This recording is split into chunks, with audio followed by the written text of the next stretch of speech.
અને additional CP sector 2 સરના માર્ગદર્શનમાં zone 4 હેઠળ Naroda police દ્વારા આજે વહેલી સવારે એક માનસ મહેશ શ્રોફની ધરપકડ કરવામાં આવી છે, જે એક ગેરકાયદેસર કોલ સેન્ટર ચલાવતું હતું. અને આ જે માણસ છે એ અમેરિકાના નાગરિકોને સંપર્ક કરીને કેશ એડવાન્સ અમેરિકા નામની કંપનીનો લોન મંજૂર કરાવવાના બહાને અને લોનનું જે પ્રોસેસિંગ ફીસ છે $30 થી $50 જેવું ખર્ચ થશે એવું કહીને એને પાસેથી આ ગિફ્ટ કાર્ડ મેળવતું હતું અને એ ગિફ્ટ કાર્ડ આધારે એને સાથે છેતરપિંડી આચરતો હતો. કેટલા સમયથી મહેશ આ પ્રકારનું કોલ સેન્ટર ચલાવતો હતો, તેના કઈ બાબતે પ્રાથમિક પૂછપરછ કરવામાં આવી?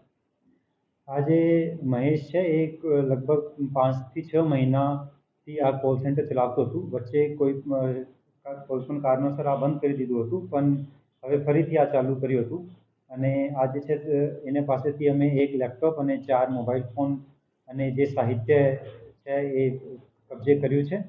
અને આગે એક આરોપી માર્ટિન એ ગુનાના કામે અત્યારે એને પકડવાની તજવીજ ચાલુ છે.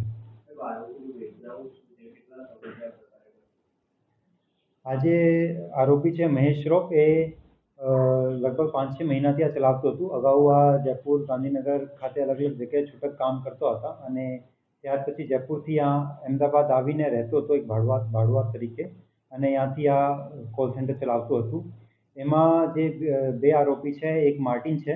માર્ટિન આ બધું ડેટા મેળવતો હતો, જેમાં US નાગરિકોનું નામ, અકાઉન્ટ નંબર, ફોન નંબર વગેરેની વિગત હતી. આ ડાર્ક વેબ ઉપરથી આ માહિતી મેળવીને એને મહેશને આપતો હતો અને મહેશ જે છે એનું મુખ્ય કામ આ તમામ વિક્ટિમ્સને સંપર્ક કરવાનું, એને કન્વિન્સ કરવાનું કે એમનું લોન મંજૂર થઈ જશે અને એનું એક પ્રોસેસિંગ ચાર્જ અને ઇન્સ્યોરન્સ કવરેજ ચાર્જ લાગશે. એવું કરીને એની પાસેથી ગિફ્ટ કાર્ડ મેળવતો હતું અને આ જે ગિફ્ટ કાર્ડ છે આ પછી માર્ટિનને આપીને એ માર્ટિન એને ગિફ્ટ કાર્ડ આધારે એને રિડીમ કરાવતો હતો. અને એમાં લગભગ 35% જે છે માર્ટિનનું કમિશન હતું અને 65% એ મહેશનું કમિશન હતું.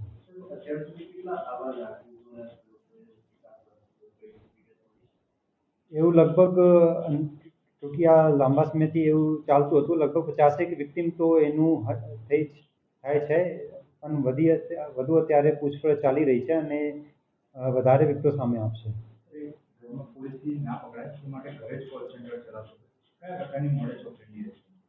આ પોતાના જે એક ફ્લેટને ભાડા લઈને ત્યાંથી ચલાવતો હતો અને એ ત્યાંથી બધું એને પાસેથી અમે એક લેપટોપ અને એક બ્રોડબેન્ડ અને અલગ અલગ મોબાઈલ ફોન, ઈ સિમ ની વિગતો અમને મળી છે. ઈ સિમ મારફતે આ જે છે તમામ વિક્ટિમ્સને સંપર્ક કરતો હતો અને એનું એક સ્ક્રિપ્ટ પણ તૈયાર છે, જે સ્ક્રિપ્ટ પણ અમે ગુનાના કામે કબજે લેવામાં આવ્યું છે.